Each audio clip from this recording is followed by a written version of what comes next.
Hi guys! Welcome back to my YouTube channel, Lola Glo. Kumusta ang lahat?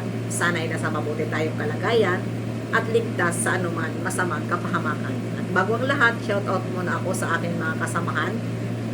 Nandyan si Tita Lydia, Jacqueline Dacosin, Ermagalo Mix Vlog, Hayat's Mix Vlog, Covers TV, Cell TV PH, Hasa 26, at syempre ang inyong tagapagdaldal dito sa harap ng camera. Mega love shoutout sa ating lahat. At syempre, support po natin si Jim Otelli, Original Team Bubuli, ang kanyang channel, at ang mga Team Guapa.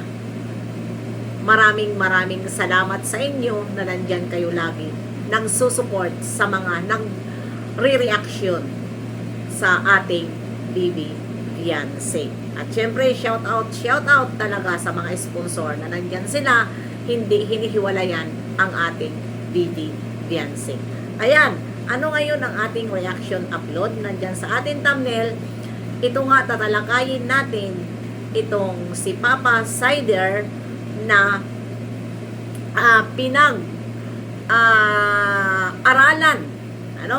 pinag-aralan ni Bibi Fiancé mag-strike. Dahil ang ayan nga, pina-strike ni Bibi Fiancé ito si Papa Sider, at pa siya dyan, si Papa Sider, sabi pa siya na mali daw ang pagpa-strike ni Fiancé.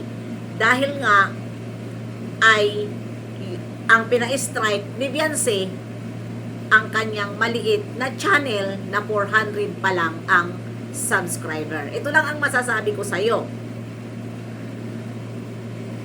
Pasalamat ka, Papa Sider, pasalamat ka, at yan ang na-strike ni Bibi Fiancé. Dahil pinag-aralan ka ni Bibi Fiancé, at ngayon, congratulations, marunong na si Bibi Fiancé mag-strike.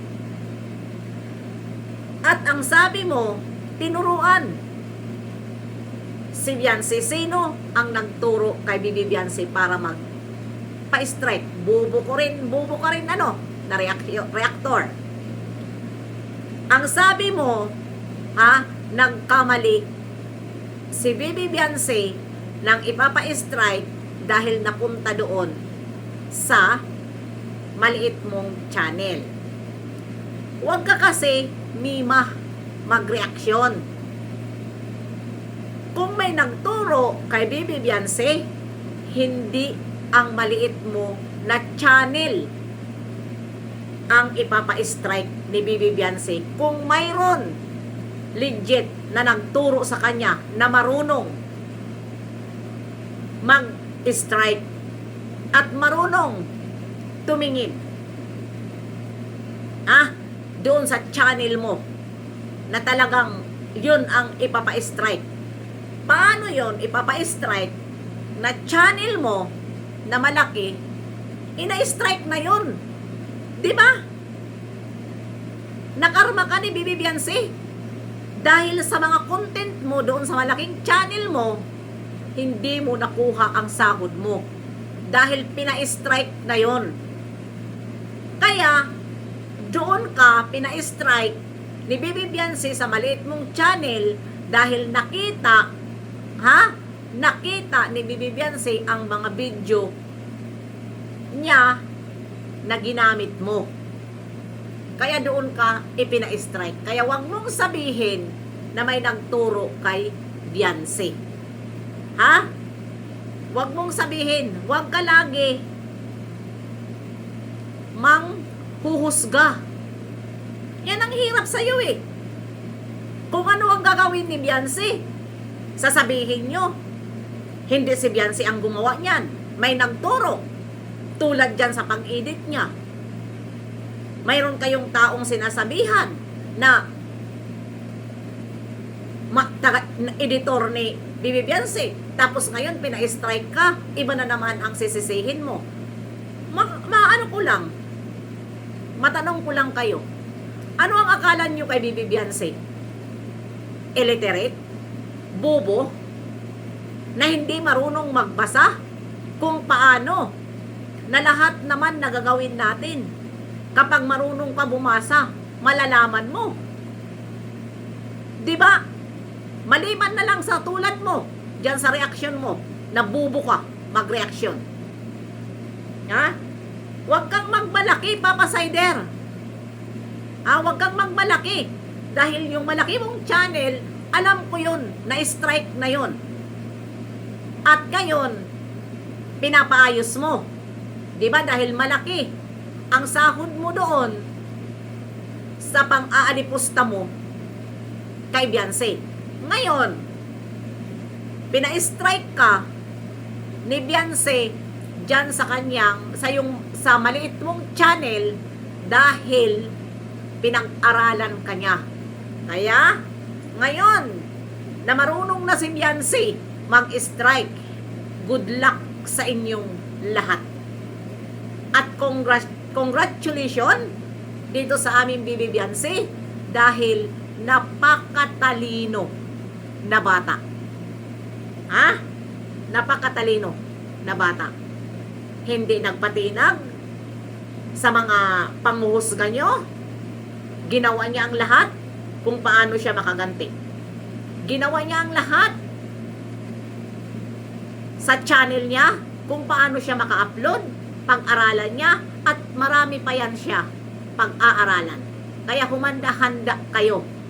Dahil ngayon, naumpisahan na niya. Ibig sabihin, marunong na siya.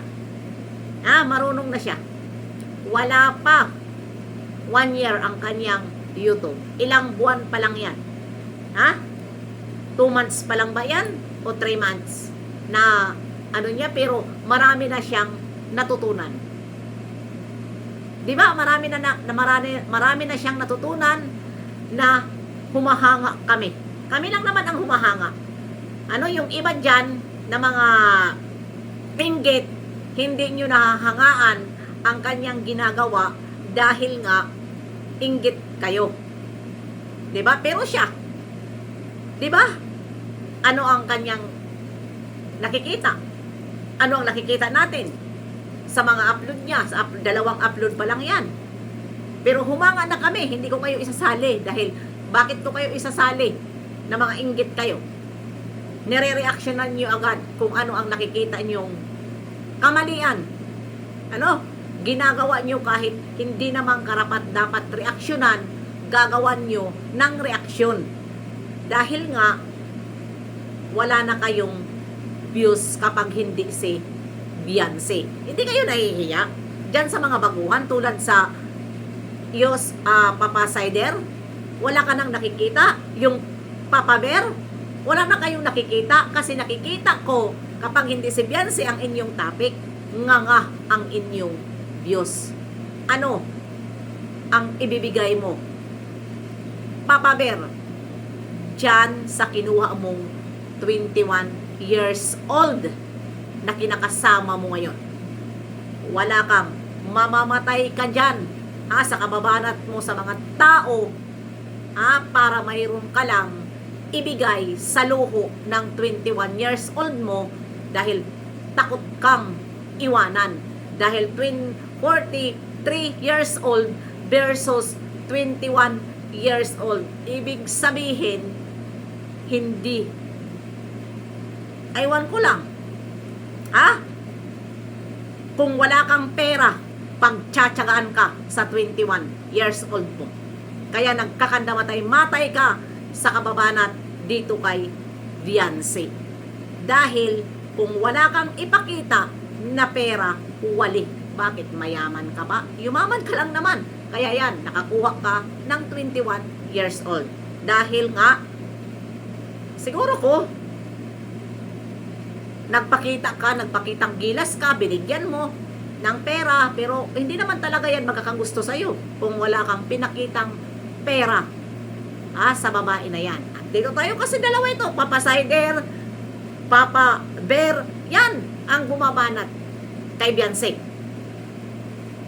Di ba sana nga, pag-aralan din ni Beyonce kung paano din niya ma-strike itong si Papa Bear.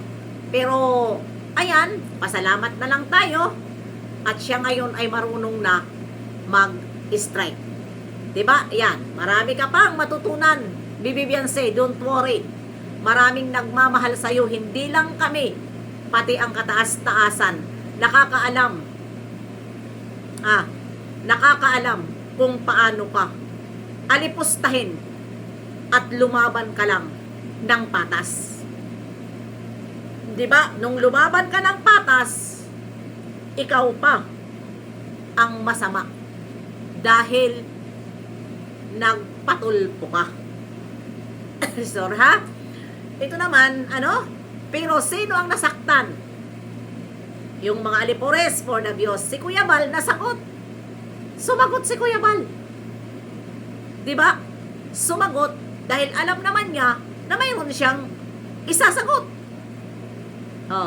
Pero kayo, move on na si Kuya Bal, wala na, hindi na nagsasalita dahil iba na ang content, nandyan pa rin kayong nananatili. Iwanan nyo na si Beyonce.